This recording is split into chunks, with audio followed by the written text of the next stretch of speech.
Halo sahabat-sahabat semua, bertemu lagi dalam channel Ed Photo. Dan pada kesempatan kali ini, kita akan berkongsi info mengenai top 10 bangunan tertinggi di Malaysia.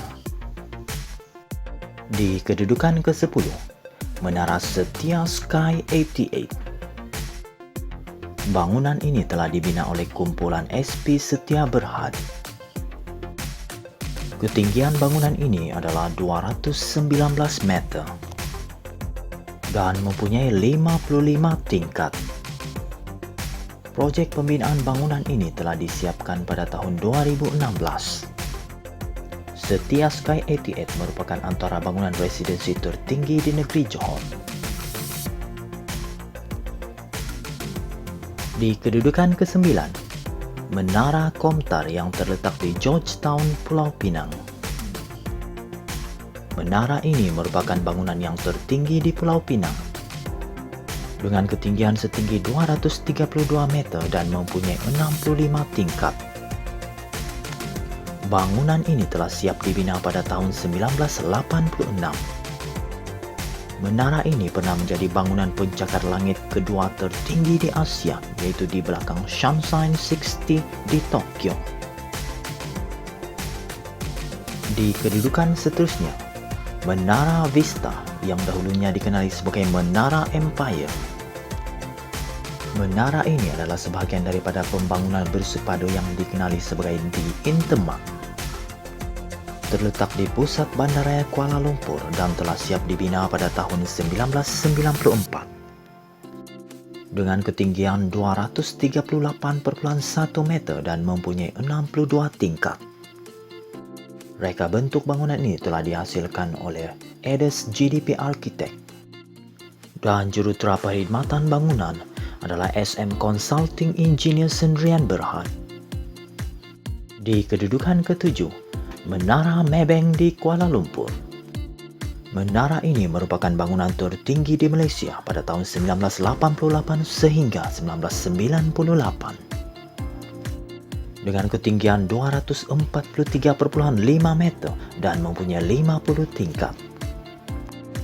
Projek pembinaan bangunan ini telah dimulakan pada tahun 1984 dan disiapkan pada tahun 1987.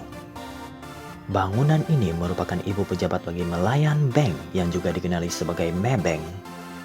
Menara ini telah direka bentuk oleh Hijaz Kasturi Associates dan dibina oleh Taisei Construction Corporation. Seterusnya, Menara Carigali yang juga dikenali sebagai Menara Petronas 3 dengan ketinggian 267 meter dan mempunyai 60 tingkat. Projek pembinaan bangunan ini telah dimulakan pada tahun 2006 dan disiapkan pada tahun 2011. Kos pembinaan bangunan ini dilaporkan menghampiri 1 bilion ringgit. Menara ini telah direka bentuk oleh Pelly Clark Pelly Architects dan dibina oleh KLCC Property Holdings. Di kedudukan ke-5, Menara Ilham Baru yang juga dikenali sebagai Menara IB. Dengan ketinggian bangunan adalah 275 meter dan mempunyai 60 tingkat. Projek pembinaan bangunan ini bermula pada tahun 2011 dan telah siap dibina pada tahun 2015. Dengan kos pembinaan bangunan melebihi 2 bilion ringgit. Menara ini telah direka bentuk oleh Foster and Partners dan dibina oleh IB Tower Sendirian Berhad. Di kedudukan seterusnya, Astaka Padu Apartment yang terletak di Johor Bahru. Dengan ketinggian 305 meter dan mempunyai 70 tingkat. Kondominium mewah ini merupakan bangunan residensi yang tertinggi di Asia Tenggara dan merupakan satu-satunya kediaman bertaraf 6 bintang di Johor.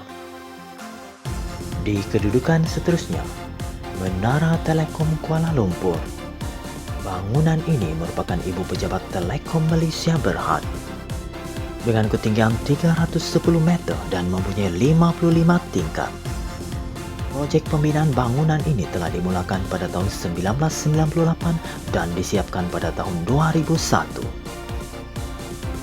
Menara ini telah direka bentuk oleh Hijaz Kasturi Associates.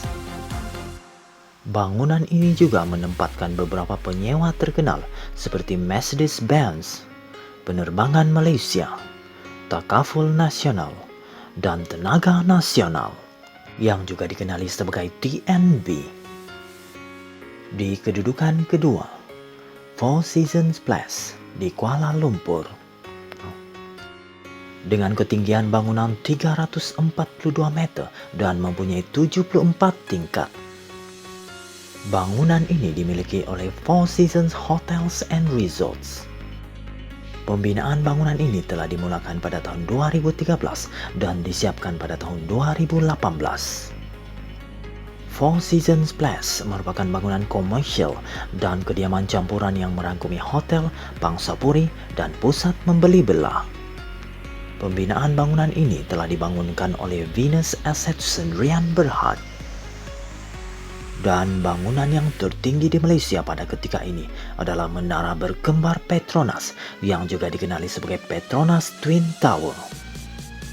Dengan ketinggian bangunan setinggi 452 meter dan mempunyai 88 tingkat. Pembinaan bangunan ini telah dimulakan pada tahun 1992 dan disiapkan pada tahun 1998. Bangunan ini terdiri daripada sepasang menara berkembar yang pernah menjadi bangunan tertinggi di dunia sebelum diatasi oleh Burj Khalifa dan Taipei 101. Bangunan ini telah direka bentuk oleh Caesar Pally. Dan kontraktor pembinaan bangunan adalah Hazama Corporation dan Samsung C&T. Menara berkembar ini merupakan mercu tanda dan ikon ibu negara kita, Kuala Lumpur. Dan itu saja perkongsian untuk kali ini. Bertemu lagi di video-video yang seterusnya. Stay safe, take care, bye-bye.